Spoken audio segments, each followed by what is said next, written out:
सबको पता है कि परिस्थितियों ने करवट बदला, राजनीतिक घटनाक्रम नहीं, और हम लोग संघर्ष कर रहे थे, फिर सत्ता में आ गए हैं।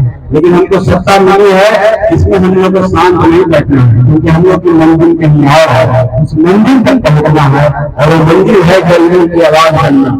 वो मंजिल है जो हमारे वंचित हैं, वंचित समाज हैं, जो कष्ट में हैं, उनका कष्ट दूर करना, उनको आगे ले जाना, उनको राजनीतिक रूप से सफल करना, सशक्त करना, ये हमारी पार्टी का सबसे बड़ा कार्य है। इसमें हम लोग लगे रहेंगे और इसके लिए भी हमेशा आवाज उठाते रहेंगे। तो आज के लिए कार्यक्रम में कारवां है, पड़ाव नहीं है, एक कारवां है जो हमने शुरू किया है और चल पड़ेगी। आने वाला समय मोहनपुर में भी 12 तारीख को हम लोग का कार्यक्रम है। तो निश्चित तौर पर मैं अपने सभी साथियों को धन्यवाद देता हूँ और कहता हूँ कि जो भी कार्य आप कर रहे हैं, जिन गरीबों के लिए कर रहे हैं, उन बेजुबानों के लिए कर रहे हैं, जिनको आज जरूरत है, जिसको हम गरीब कहते हैं। हमारे पार्टी की लड़ाई गरीब की आवाज उठाने की है, गरीब को बुलंद करने का है, गरीब को सामाजिक न्याय दिलाने का है, गरीब को राजनीतिक भागीदारी देने का है, गरीब के अंदर चेतना पैदा करने का है, राजनीतिक चेतना पैदा करने का है, ताकि सामाजिक समरसता कायम रहे।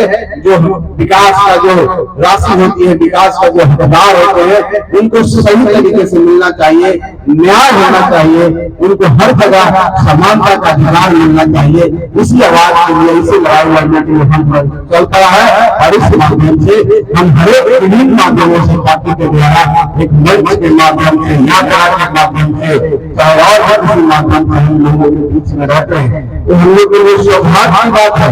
और हमारे गार्जियन आदरणीय श्री जीतन राम मांझी बैठे हुए हैं, इतना कम समय में हम लोग लंबी रास्ता तय की है। वो रास्ता है आगे बढ़कर संघर्ष कर करके हम जहाँ जहाँ पहुंचे हैं, हम जन जन तक गरीबों तक पहुंच जाने का काम किए हैं। आज हमारी पार्टी नाम की मोहताज नहीं है। आज पूरे देश और दुनिया में हम पार्टी को जानने लगा है कि आपका आशीर्वाद है और आपका प्यार है और आपका सहयोग है। साथी, मैं आपसे ही धन्यवाद देने आया हूँ, प्रार्थना करने आया हूँ कि आप इसी तरह से सहयोग और आशीर्वाद और प्यार हम सबको देते रहिए। हम पार्टी निश्चित तौर पर आपकी जो लड़ाई लड़ेगी, और जब तक लड़ेगी तब तक आपके चेहरे पर मुस्कान नहीं आते, तब तक आपको जो सपना देखा है कि आपके बच्चे आपके अपने जिस समाज का एक हिस्सा हो, उनको भी भरपूर मौका मिले, वो भी बड़े पदों पर जाए, डॉक्टर बने, इंजीनियर बने, समाज के नेता बने, समाज चिंतक बने। इसके लिए हम लड़ाई लड़ रहे हैं।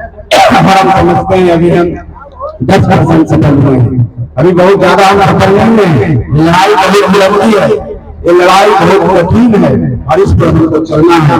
कांटों से भरा रास्ता है, कांटे को निकाल करके हम लोगों को आगे चलना है, अपना रास्ता को सुगम बनाना है। इसके लिए हमारे सारे पार्टी के अधिकारी लगे हुए हैं, मैं उनको भी धन्यवाद देता हूँ। आज के समय में आज हम जिस लिए करते हैं, आप सबको पता है कि चुनाव आ गया है साथी, और चुनाव जो लोकसभा का आने वाला है 24 में, और आप सबको पता है इस राज्य में एक न्याय के लिए सरकार बनी है, एक विकास की सरकार बनी है, एक सुशासन की सरकार बनी है।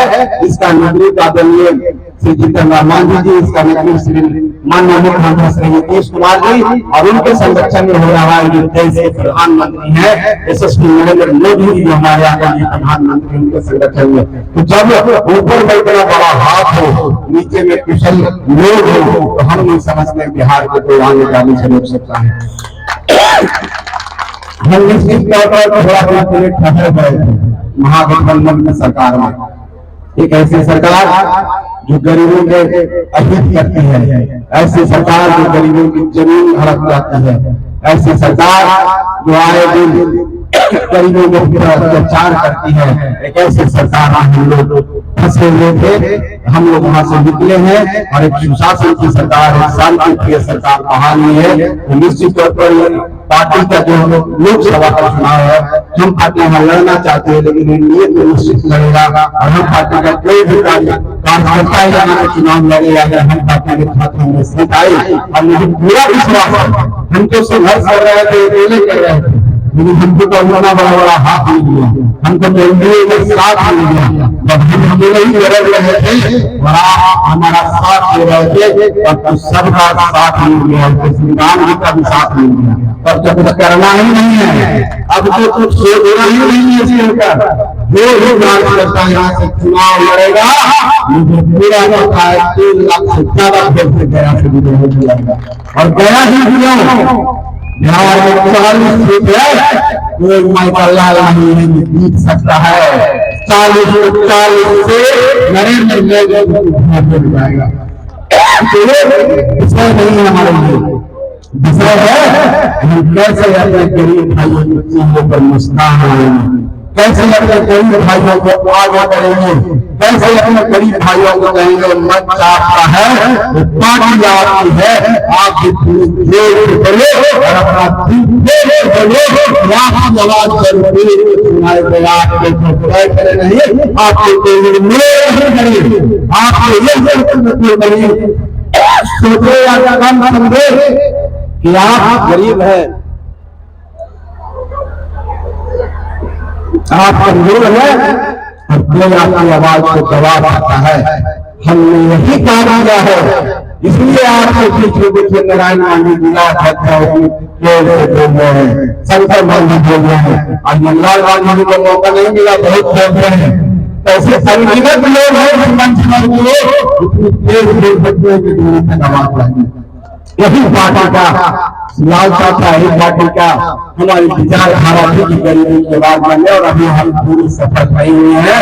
हम जब जब आपके दरवाजे लग जाएंगे, जब लग जाएंगे, जब आप अपने अधिकार के बारे में आपको जानकारी हो जाएगी, अपने जो आपका अधिकार है, जो संविधान ने आपको दिया है, जो बाबा साहब अम्बेडकर ने आपको दिया है, वो अधिकार की जानकारी हो जाएगी।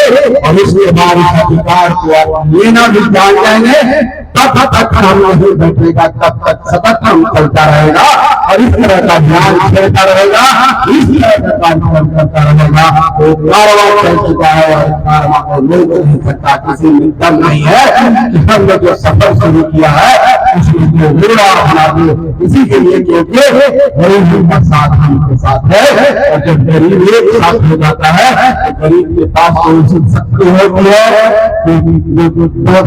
बंजर भूमि होती है, उस बंजर भूमि को सींच के रात खून और पसीना बहा करके उसमें पौधे और फसल उग जाते हैं, लहलाते हैं, सोना और चांदी पैदा कर देते हैं। तो गरीब चाहेगा एक हो जाएगा, तो सरकार बनाने में सक्षम हो जाएगा।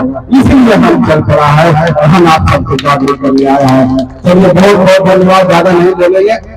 मैं सिर्फ इतना ही कहना चाहता हूँ कि जो प्यार, जो स्नेह और जो आशीर्वाद आप सब हम लोग को दे रहे हैं, आपकी सारी समस्या हमको पता है, ये बोलने की जरूरत नहीं है। जो समस्याओं से हम भी रूबरू हैं, उस समस्याओं में हम भी दिए हैं।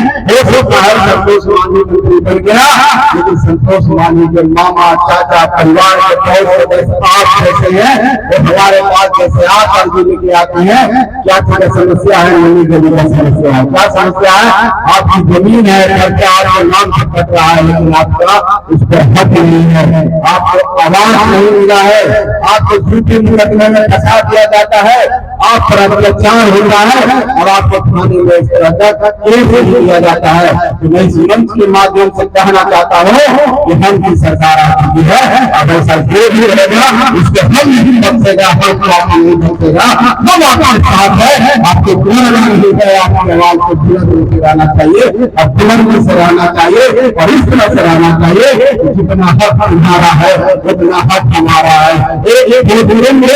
एक समानता को हम भी लेके रहेंगे, हम भी अपना हक लेके रहेंगे। तो बहुत बहुत धन्यवाद। जय हिंद। हिंदुस्तानी आवाम मोर्चा से जिंदाबाद।